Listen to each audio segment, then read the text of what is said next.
تو اس لیے مجھے پورا یقین ہے کہ میرا جملہ ضائع نہیں ہوگا. تو اب آئیے ذرا میں آرام آرام سے پیش کروں گا جملے کو. ایمان ابو طالب پہ ایمان رکھنا ایمان کی علامت ہے.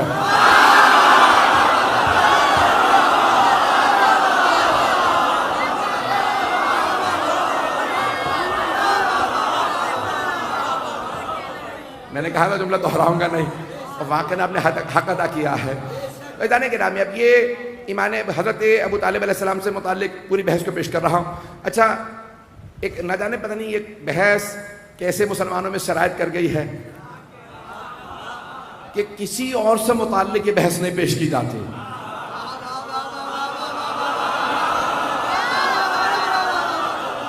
اچھا، جو افراد حج پہ جا چکے ہیں ان کے تو ذہن میں ہوگا، اور جو نہیں گئے ہیں خدا انہیں جانا نصیب فرمائے. جب آپ حج پہ جائیں گے نا تو وہاں کوئی لفظ سوچ رہا تھا کہ کوئی اور کچھ استعمال کر لوں، تو اب وہاں آپ کو متوع ملیں گے. تو وہ آپ کو یعنی جنت معلیٰ جو قبرستان ہے رسول خدا کے اجداد کا، کہ جہاں جناب ابو طالب ہیں، جناب یعنی خود جناب سرور کائنات کے جناب خدیجہ ہیں، ان کے بیٹے ہیں، جناب عبد المطلب ہیں، جناب ہاشم ہیں. اور یہ کوئی نہیں سوچ رہا کہ بھئی یہ نہیں، یہاں پہ آپ فاتحہ نہ پڑھیں، یہ اسلام سے پہلے قبرستان بنا تھا. تو ہمیں بھی پتہ ہے اسلام سے پہلے قبرستان بنا تھا. ہم سے نہ لڑو، پیغمبر سے لڑو. انہوں نے قبرستان کا نام رکھا جنت معلیٰ.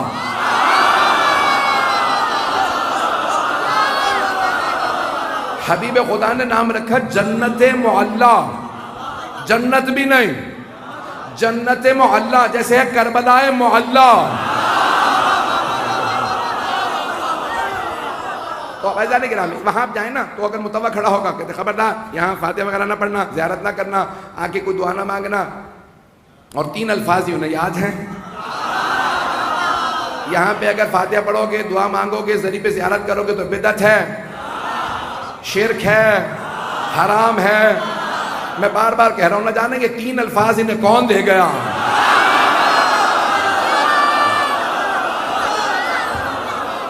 اور وہاں پہ آپ کو فوراً روکتے ہیں. تو اچھا، بہت سے ہمارے مومنین جذباتی تو ہوتے ہی ہیں، بھئی یہاں کیوں دعا نہ مانگے؟ تو وہ فوراً کہتے ہیں نہیں، یہاں پہ آپ منہ کر کے دعا نہیں مانگ سکتے، ذریعے کی زیارت نہیں کر سکتے. کیوں؟ کہا کیونکہ معاذ اللہ یہ کافر تھے. کون ہے یہاں؟ کہ جناب ابو طالب. بھئی کیوں؟ کہ نہیں یہ کافر تھے اور کتابوں میں آیا کہ کافر تھے اس لیے زیارت نہیں کر سکتے. بھئی عزیزان گرامی اتنے بہت سے صحابہ جن کے باپ کافر تھے،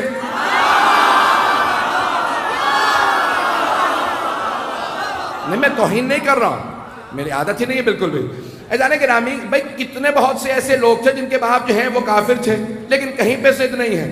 ضد ہے تو جناب ابو طالب سے. تو وہاں پہ متوع کھڑے رہیں گے، کہیں نہیں یہاں زیارت نہیں کر سکتے کیونکہ ان کی زیارت کرنا جائز نہیں، بدعت ہے، حرام ہے، شرک ہے. کہ کیوں؟ کہ یہ کافر تھے. اور کہاں کہ بھی بہت سی احادیث بھی پیش کی ہیں. کیا بھئی پیغمبر اسلام نے ان کو کان میں کہا چچا جان آپ کلمہ پڑھ لیجئے، میں روز قیامت آپ کی شفاعت کر دوں گا. پیغمبر نے کان میں کہا تو ایک بات تو واضح ہو گئی کہ شفاعت ہے، نہیں پہنچا سکا.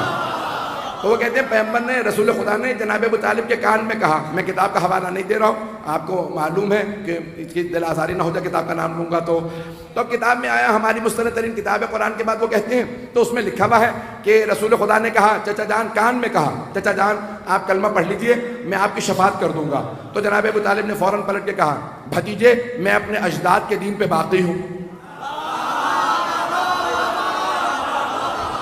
تو ہمارا عقیدہ تو پہلے یہی ہے کہ اجداد رسول خدا، اجداد معصومین سب کے سب با ایمان ہیں. تو اگر انہوں نے یہی کہا تو ہمارا مطلب ثابت ہو گیا. اب وہ کہتے ہیں کہ نہیں، رسول خدا نے کان میں کہا جناب ابو طالب سے چچا جان آپ کلمہ پڑھ لیجئے. مجھے تعجب ہے مسلمانوں پہ، سننے پہ آتے ہیں تو کان میں کہیں بات سن لیتے ہیں.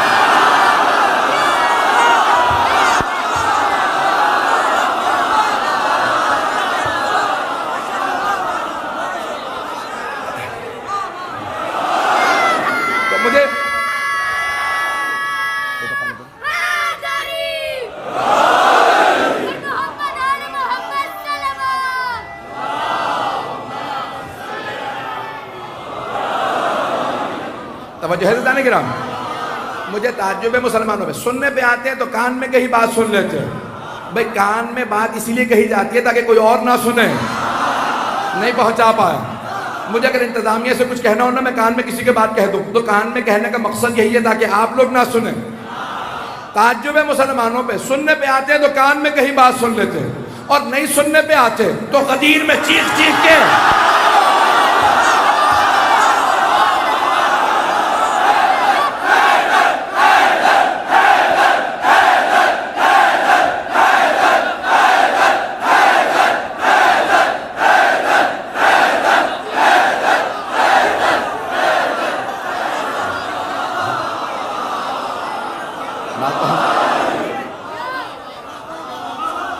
بات پہنچ رہی ہے نا میرے بھائیوں کو.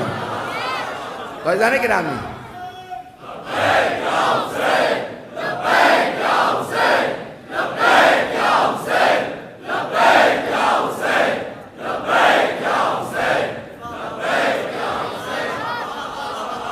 عزیزان گرامی مجھے تعجب ہے، سننے پہ آتے ہیں تو کان میں کہیں بات سن لیتے ہیں، اور نہیں سننے پہ آتے تو غدیر میں چیخ چیخ کے اعلان کر رہے ہیں من کنت مولا فہذا علی المولا.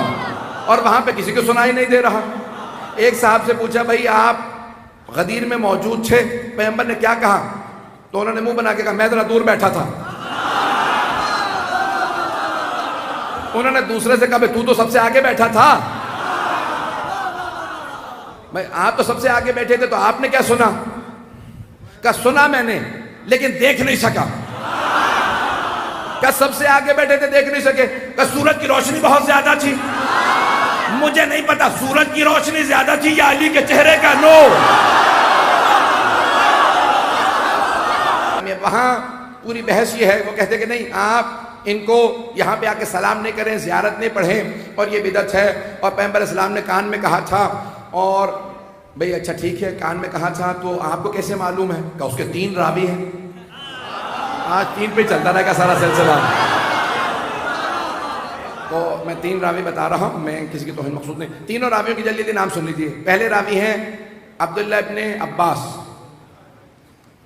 دوسرے ہیں عبداللہ ابن عمر، تیسرے ہیں ابو ہریرہ.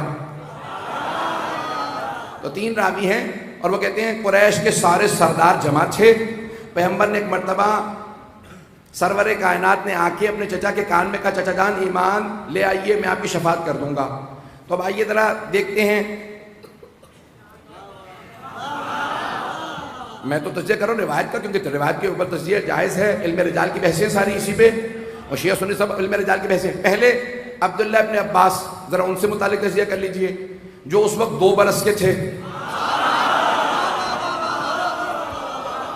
وہ تو روایت کر نہیں سکتے. یہ شاید آپ کے ہاں کراچی میں روایت 2 برس کے بچے سے شروع ہو گئی ہوں، تو اب خاموش نہ بیٹھیے گا. وہ تھے 2 برس کے. دوسرے ہیں عبداللہ ابن عمر، وہ کہتے ہیں میں وہاں، بھئی قریش کے سرداروں کا جلسہ تھا، قریش کے سردار جمع تھے، تو آپ وہاں کیا کر رہے تھے؟ بھئی جب سردار جمع ہوتے ہیں نا وہ اوروں کو نہیں آنے دیتے، اور اس زمانے میں تو اور زیادہ پابندیاں تھیں، پتہ نہیں لوگ ہیں یا نہیں. تیسرے ہیں ابو ہریرہ، وہ ابھی مسلمان ہی نہیں ہوئے تھے. وہ مسلمان ہوئے 9 ہجری میں. 9 ہجری میں مکے کے اندر ابھی سردار جمع ہیں. تو اب یہ 3 راوی میں نے تینوں کا بتا دیا آپ کو کہ صورتحال کیا ہے. بہرحال اب وہاں پہ پیغمبر اسلام نے کان میں کہا چچا جان آپ ذرا کلمہ توحید دہرا دیجئے. آج تک شیعوں میں تلقین باقی ہے کہ جب انسان دنیا سے جا رہا ہو تو اسے فوراً کہو اپنا عقیدہ دہرا لو. میں مانتا تھا لا الہ الا اللہ محمد الرسول اللہ علی ولی اللہ، اور میں مانتا تھا کہ علی کے 11 بیٹے بھی امام ہیں. پہلے کا نام حسن، اور روایت میں ہے کہ 12 تک سب کے نام دہراؤ، اور ایک مرتبہ کہو کہ تم قرآن کو مانتے تھے، سیدہ کو مانتے تھے. سارے عقیدے کو دہراؤ. تو دہرایا عقیدہ اس کے لیے جاتا ہے جو با ایمان ہو. بے ایمان کو آخری وقت میں نہیں کہا جاتا.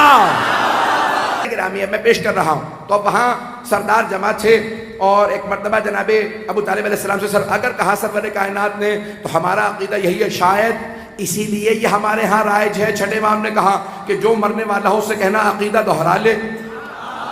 اور مرنے کے بعد قبر میں بھی جب دفناؤ تو دوبارہ عقیدہ دہرا دینا. ایک جملہ یہاں پہ کہوں گا، اپنی ذاتی کیفیت بتا رہا ہوں. یقین مانیے کہ موت کے بعد جو تسکین مجھے محسوس ہوتی ہے نا، وہ تلقین پہ ہوتی ہے کہ پروردگارہ تیرا شکر ہے تو نے ہمیں لاوارث پیدا نہیں کیا.